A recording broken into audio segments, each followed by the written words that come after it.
Well, hello and welcome. My name is Dr. Christine Rivers, co-director for the Center for Management Learning at the Surrey Business School.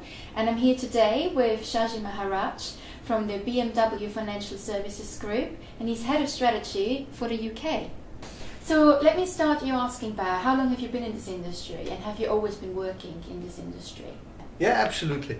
Christine, yes, for my sins, I'm trained as a lawyer.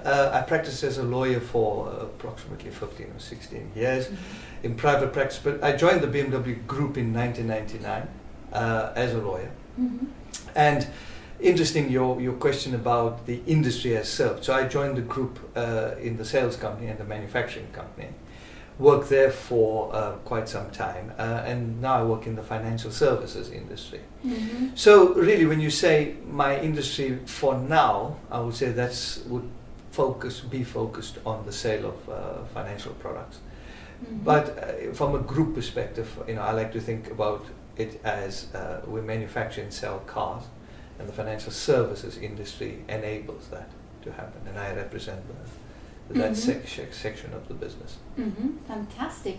So what made you move from being a lawyer to becoming head of strategy? And yes, it's an interesting and difficult question. There's as much definitions of strategy out there as there are colors in the rainbow. But for me, crucial is, as a lawyer, I really liked effectively problem solving. But with problem solving, there are rules that apply to solving problems. So naturally, strategy for me was a key fit, simply because it was defining where we want to take the business to in a particular time period, but then crucially, how we actually achieve that. And that's where the problem solving skills come into play. So it's this idea of planning your way to success that appealed to me. And where do you see the challenges within that industry? Right. Being a slow-moving industry, I think, as the financial crisis in 2008 would have represented, it's not agile. It can't quickly respond to change. So that's a key challenge, I think. It would be fair to say that it's not an agile industry. Also, I think there's a certain repertoire of financial products out there. Structured products with a particular outcome in mind. The credit products, there's been no major evolution in that. But that is being challenged now in the so-called fintech industry, who provide essentially the same products but in a much more accessible and a quicker way. But I think as a product set, there's no great evolution that we've seen. So if you take the mobile phone industry, from a fixed landline to this multifaceted portable computer that can access information, there hasn't been that type of revolution, I don't think, in the financial services industry. So are you saying that fintech has adopted a more agile approach that allows them to overcome those challenges? Yeah, indeed. And how do you think that will that happen in your industry? Well, I think it is happening. The rise of so-called disruptors in the space, of new entrants really into the market. I think what the fintech industry shows is that it is possible to really get your products out there to many people using the existing or even innovative channels that are out there. So for me, what the fintech industry has done is really developed accessibility. So would you say that the fintech industry, being agile and disruptive, they are trying to jump onto those trends that are needed to move the industry forwards? And what are those trends that you can see as well on top of that? So for us, or for the financial services industry, I'm pretty confident that what's going to happen is that people's expectations will simply be passed on. So they want financial products to be presented quickly, easily, simply. The old days of having to maybe wait for decisions on whether you get credit and having to then go and sign a lot of documents and then eventually, I think those days are well beyond us. So, and there are entities there now, including our own business, who are able to offer things quickly, faster and in a simple way. But I think that trend will continue to accelerate. Mm-hmm. And it's very simple for me, Christine. It's, what are people's needs? How best do we serve them? And that's the essence of strategy. How best do you serve those needs? That will never go out of fashion, really. The needs will always change. But if you have a strategy, if you will, to identify the needs early, meet those needs, but I think even in future or even currently, is to predict those needs with a degree of certainty and then meet them. I think you'll be doing pretty well. Mm-hmm. Thank you very much. That's really interesting. What do you think we can do as a business school to prepare graduates to deal with those challenges in the future? For me, the first thing is the conceptual phase. The university or your program should be prepared to have a structured approach to this. It needs, in my view, to form a program of sorts with stages in it. And in my mind, I see it as the university stage, so before the candidate even enters an internship or an apprenticeship, whatever type of experience they're looking to get. And then there's a sort of post-experience phase. So if you conceptualize it in that way. So for me, even before the applicant or the candidates are suggested for internship placements, they should have a structured program that they are inducted into or invited to apply to.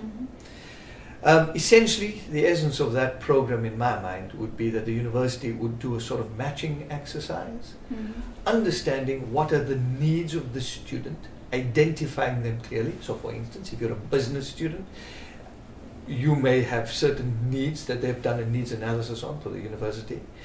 And then there should be almost an outcome understanding. So what do we hope for these students who have who enter into this program? What are the deliverables that we're hoping to support them with? You would actually suggest that we take it a step further, that we also look at the needs of the industry partner. Crucially. And then make that link together. So we're actually missing that link at the moment almost. Well, I spoke to some of the people in my HR department, and I think some of the advice pointers they gave me was really quite telling.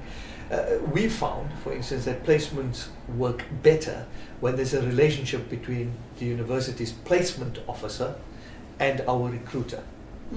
Because naturally in that conversation, the needs analysis will emerge. So, for instance, you may have certain art students or certain business students, but they may show an aptitude to particular areas in the financial services sector. How great would that be if we could say, yes, actually, we do need students with these type of attributes. Just to go back to my earlier point. So once the university has a structured program, the right skills and aptitudes are identified, and also, an appreciation that an internship is a pretty valuable opportunity. So candidates appreciate that it is a valuable opportunity. And as I say to my guys, what you put in is what you get out. And my job is to facilitate that process and to give you as much learning as I can, so that to enable you with these skills that you can take with you in your leave. And then during the process, you would hope they'd then be equipped with the things we take for granted: the correct interpersonal skills, the correct technical skills. As I'm sure you teach how to use PowerPoint, all the rest of it, those are taken for granted. But then also, as you say, I like the concept of thinking of people as a what are their mental and emotional needs whilst they work, but also to feed that. So there may be, during the internship, as I mentioned, perhaps there should be a pastoral element. The interns should be able to draw on resources back at the university. So if they're having particular difficulties, I think, for example, you did a check to see how things were going. Maybe more of that. Maybe because in the first few weeks or first few months, the candidate probably feels pretty unsure, and it's a pretty difficult. And that's where you should be intensifying maybe the hand-holding or onboarding process. So that's during the internship, and I think it helps maybe to sit with the candidate. I do this certainly is when we start. What are your outcomes? What are the deliverables? What are you hoping to get out of this job? So I can develop that and make sure that at the end, we haven't missed anything. And then I think any good program should then think of the after. So after the internship, what happens? We like, as a company, to keep in contact with some of the more successful candidates. Mm-hmm. We even have a program called the Speed Up program, where we stay in touch with candidates who fit the requirements of the program, to support them through their studies. Mm-hmm. And then eventually, we like to keep in touch with them, because if we then need the particular skill on offer, Mm-hmm. we already have a ready base that we can look into. What other skill sets do you want them to absorb? Right, so so once we get the concept right, so the university now has this program, it's sorted the right candidates that fit, and there's some sort of matching of candidates and requirements. Then I think you can ask the next question: what skills then would these candidates need before they Mm-hmm. enter the workplace in an internship program? Mm-hmm. Interpersonal skills, Mm-hmm. how business etiquette skills, for instance. Mm-hmm. Those are not something that you would like to learn on the hoof, because it could be Okay. pretty embarrassing if you Yeah. and I'm not saying that this is a prerequisite. Mm-hmm. I'm saying it's helpful for the development of the candidate, so they Mhm. don't have, their focus should be, I'm now in the business environment, I know more or less what's expected of me, I can get on with really trying to learn the key bits of information. Mm-hmm. Mm-hmm. So I would expect the university to address those key skills of business etiquette, time management, project management skills, Mm-hmm. being able to think through how to approach a particular task. Spend 90% in understanding what you want to do, and then just do it. Mm-hmm. But once you have a clear understanding of where you want to get to, then it should be easy. So self-awareness, a skill of prediction, ownership are some of the aspects that you would like to see from the graduates coming into your industry. Yes, but that can be achieved pretty simply, because obviously we don't want the finished product. That's the point. That's the reason they come in. But for instance, the university to help with self-awareness could offer tools like if you do disc profiling, which is a tool in management, Mm-hmm. which identifies the characteristics that you possess. That's free. There's another paradigm, for instance, it's called strength-based leadership. Yeah. And strength-based leadership is a really nice book, quite quick to read, fairly affordable. I would think the university should be providing similar or skills along those Mhm. lines, helping candidates Mhm. identify Mm-hmm. what they're good at, Mhm. and more importantly, what they need to do, Mm-hmm. to advance. What would be your best tips for those graduates? Mm-hmm.